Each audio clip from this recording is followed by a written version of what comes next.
Hi, everybody. Welcome to my homestead and welcome to my channel. My name is Jared. I was looking at Facebook and I think this was last night. I'm not sure. It says 14 hours ago. But I saw this post by Ronald A. Rasband, and it has a picture of the Manti Temple. And it's him, but it's not just him. It's him with President Nelson and their wives at the Manti Temple. And I knew that the Manti Temple was going to be rededicated. I wasn't like really following it too closely, but I was like, oh, okay, it just got rededicated. But President Nelson is there? Is he the one that did it? And so I decided to look into this, and I'm glad that I did, because there's like actually a lot of interesting things to talk about in this video. Some very interesting things.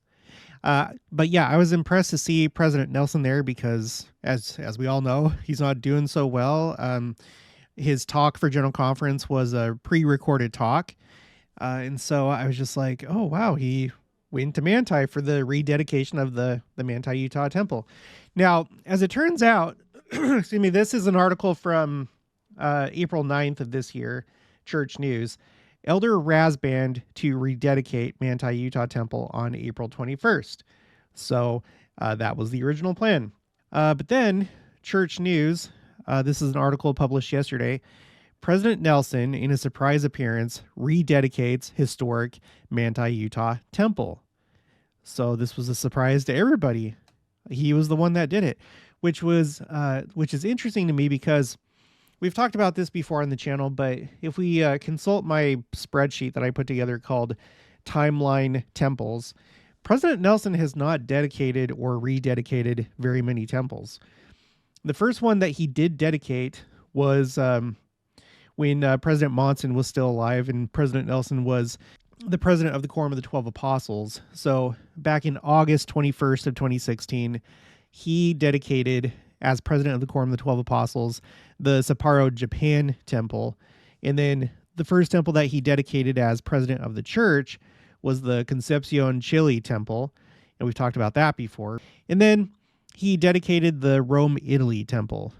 And as far as I know, that's the most recent dedication or rededication that he's done. So to my knowledge, including the Manti Temple, only 4.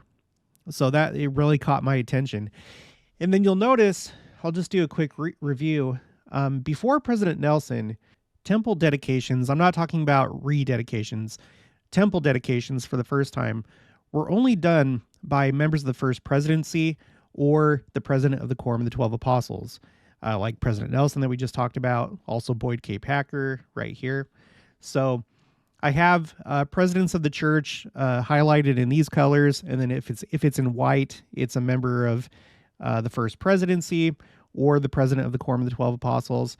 And the only person that broke this pattern, or the first one to break this pattern, was David A. Bednar of the Quorum of the 12 Apostles. So the first time that just a member of the Quorum of the 12 Apostles, that's not the president of the Quorum of the 12 Apostles, has dedicated a temple, that first happened October 30th, 2016, in the dedication of the Star Valley, Wyoming temple.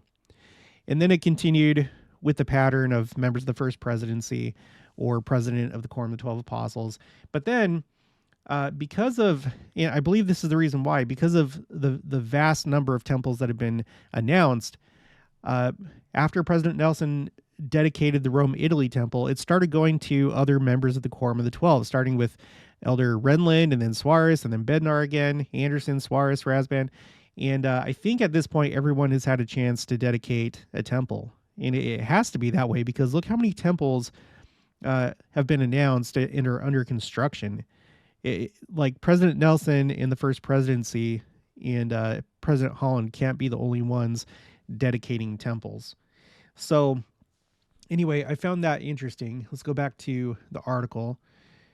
President Nelson's participation in the rededication of the temple, originally dedicated 136 years ago in May 1888, was a surprise to members in Sanpete County. Now here's a picture of him in a wheelchair, and I think this is the first time that I have seen him in a wheelchair. We've seen pictures of him with a walker. I think he posted it on his social media accounts, him with a walker, but I have not yet seen him until just now in in a wheelchair. So this is kind of interesting. Okay, now with this next part, think about the second coming. Think about this being like a foreshadowing of the second coming. Okay.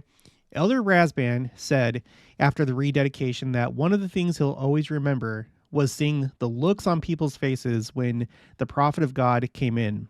Quote, they didn't even know he was coming.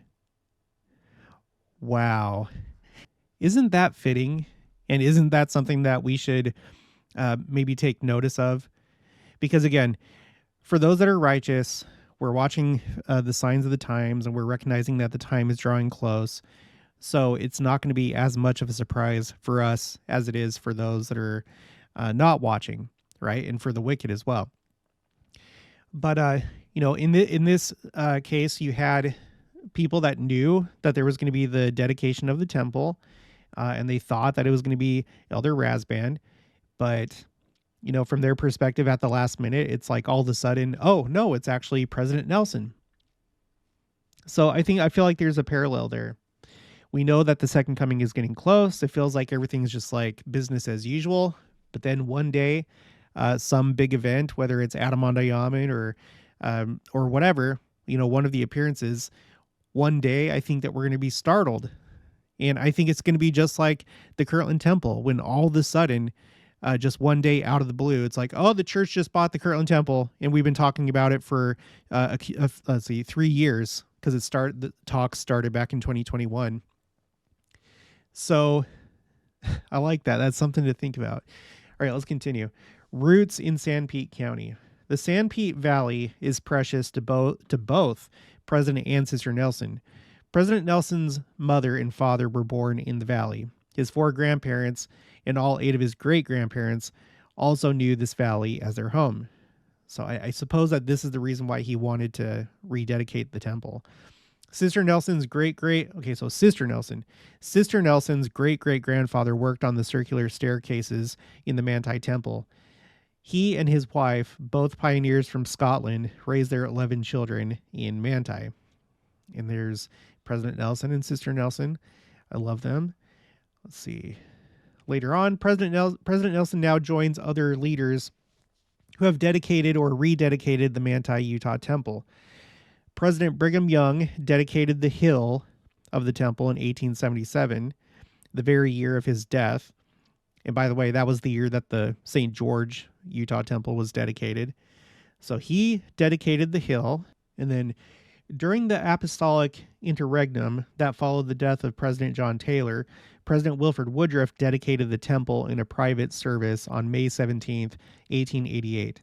This was followed by a public dedication a few days later on May 21st to May 23rd under the direction of Elder Lorenzo Snow. And on June 14th, 1985, President Gordon B. Hinckley, then a counselor in the first presidency, rededicated the temple after closure for a renovation. Quote, this temple from Brigham Young locating it right here to Wilford Woodruff, to Gordon B. Hinckley, and now Russell M. Nelson, that is the hands that this temple has been cradled in, Elder Razban said. And then he continues, that just brings so much more emotion to me. Okay, I think that may be it that I have for this article, but here's something right here. Temples in Utah were later built and dedicated in order in St. George, Logan, Manti, and Salt Lake before the end of the 19th century. Quote, like the other early pioneer temples, the Manti Temple was largely built out of poverty of the local saints, Elder Razban said. He noted how it was nice to step back in time and appreciate it. And then continuing, he says, they're just unique, these early pioneer temples. We've got to love them, preserve them, honor them, and use them, Elder Razban said. So it makes you think about the Kirtland Temple, how there was a lot of sacrifice to build that temple, and of course others. But yeah, I love these early temples of the church, and I hope to be able to revisit them and do videos about them on this channel, because it was really fun to do that for the Kirtland Temple. But there's some more stuff to go over. So this is from Church Newsroom. President Nelson rededicates Manti Utah Temple.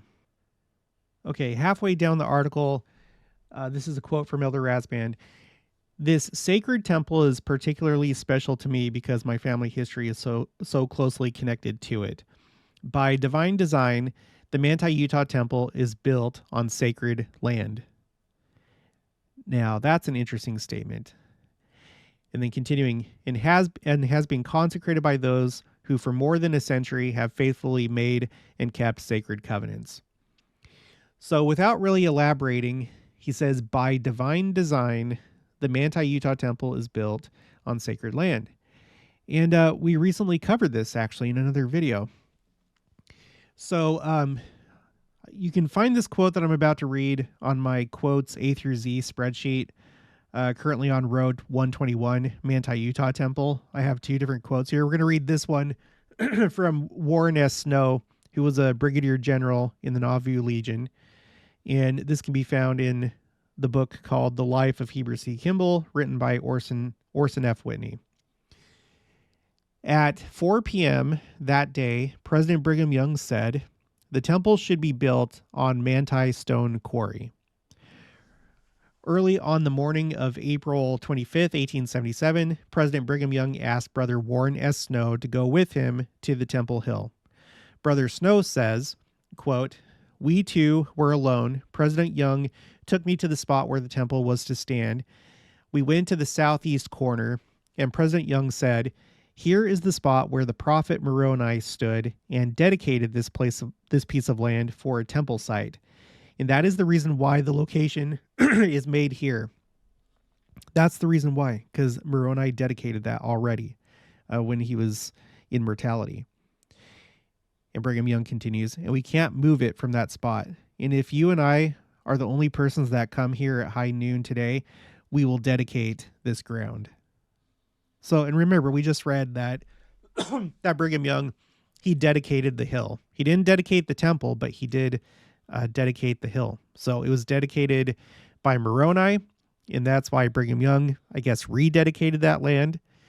And then later, it's been dedicated and rededicated and now rededicated again by President Nelson. So it really is a special area. As to why Moroni dedicated it, I'm not sure. Maybe there's more sources on that, or maybe we just won't know until the millennium. Maybe it has to do with Book of Mormon geography. I don't know. Or maybe something else. If you know more, let me know in the comments or send me an email. But that is really neat. Okay, and then at the end of the article, it says, the Manti Utah Temple is one of 30 houses of the Lord dedicated, under construction, or announced in Utah. So as of right now, 30 for Utah.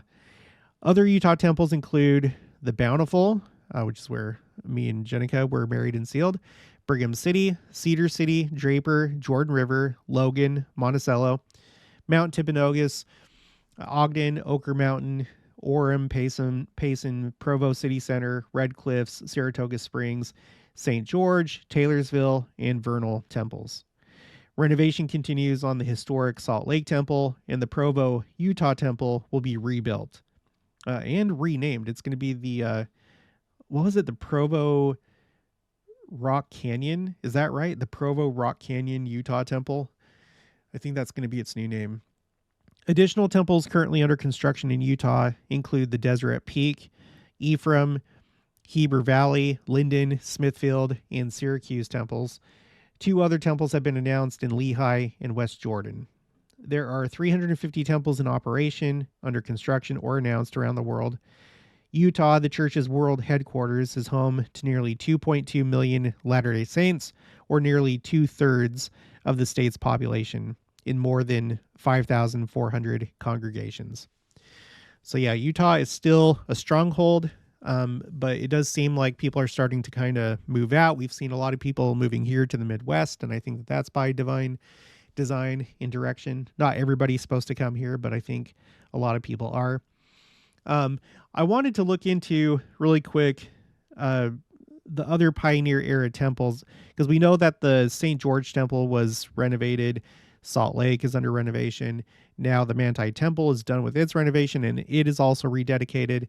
And I was wondering about the Logan, Utah Temple, and it doesn't appear that its renovation has started yet. Like, again, I don't really closely follow these things, so But I thought that it would probably be going on at the same time as these other ones, but I guess not. According to this website, there's also the Logan, Utah Temple. This was published.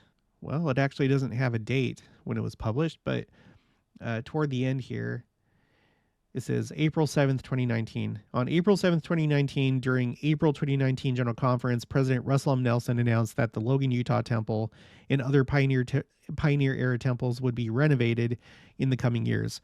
Renovation plans for the Logan Temple have not yet been released. So again, I don't know if you have any news on that. Let me know.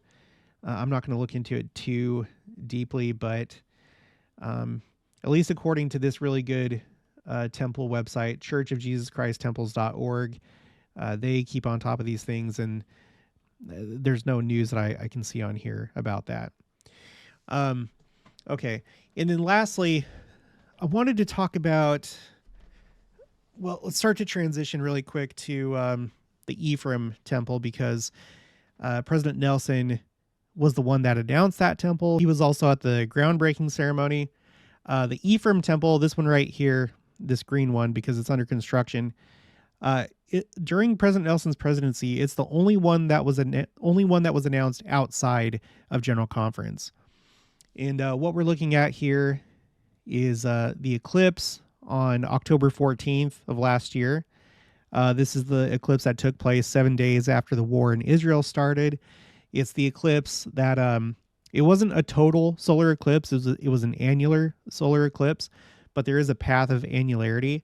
And the path went through Utah and missed all temples that were in operation except for the Monticello, Utah Temple, which we recently found out was the first temple of these like really small temples that President Hinckley announced, like that like long series of temples that all have like the same pattern. This was the first one of that series, and it was the only operating temple at the time of the eclipse. The Manti Utah Temple was under renovation, and then the Ephraim Temple, had not been constructed yet when the eclipse occurred. So that's something to take note of. And then the last thing in regards to the Ephraim Utah Temple is this. I had actually first heard this story from my stepdad and my mom because they attended the groundbreaking of the Ephraim Utah Temple. And I didn't know that this happened. So there's actually a Deseret News article about it. Okay. This is something that I've added to my spreadsheet called Signs Church Specific. So let me read what happened.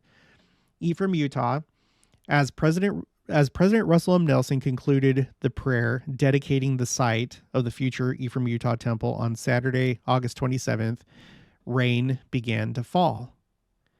So again, I first heard this from my stepdad and my mom. We were doing like a video call, and they told me this story, and it made me think of other occasions when something like this happened. So here's what I have, and I have them highlighted in blue. Okay, let me zoom in. So we have this like rain postponement event with the dedication of the site of the Ephraim Utah Temple on August 7th, 2022. Before that, on May 18th of 2019, President Nelson visited the saints in Samoa. I have a quote here. Yesterday's visit with the saints in Samoa was a blessing and evidence of their great faith. The forecast promised rain, but just after the opening hymn, the rain ceased. It was remarkable, even as if their faith turned off the rain. And then the year before that, the 15th of September, 2018, President Nelson's first year as president of the church. And I first heard about this from Jen Stevens from Christian Fire Poppy channel. Make sure to subscribe to her. This is when President Nelson went to Seattle, and there was this big like area meeting or area devotional type thing at Safeco Field in Seattle. 50,000 members of the church were there. President Nelson said that, quote, the rains had been delayed by faith. And then the only other one that I have at the moment was at the dedication of the Independence Visitor Center in Independence, Missouri. Remember, this was built as a visitor center, but built according to the specifications revealed to Joseph Smith for the temples of the 24 temple complex in New Jerusalem. So they built it to, be a visitor center, but for some future date to become a temple of the 24 temple complex. So with that in mind, this is what happened. This was, it was Joseph Fielding Smith who dedicated the Independence Visitor Center. And I have a quote from this article right here. My references are in column G. Services were held outside, accompanied by much thunder and lightning, but only a drop or two of rain. As soon as the services were completed, a drenching rain began falling. And by the way, there's somebody in my ward that was there, and he told me the story firsthand, like how he experienced it and how just everybody was seeing that as like a big sign. So the Independence Visitor Center, President Nelson's visit to Seattle, and then his visit to Samoa, and then when he went to the Ephraim Utah Temple site to dedicate it. You have all these rain events where the rain stopped so that whatever was taking place could take place. So, and then I have all these other church-specific signs. I've done videos about all these things, but you can come here anytime. The link for this is in the description box below, and the tab is called Signs Church Specific right here. Okay, so let's read this again.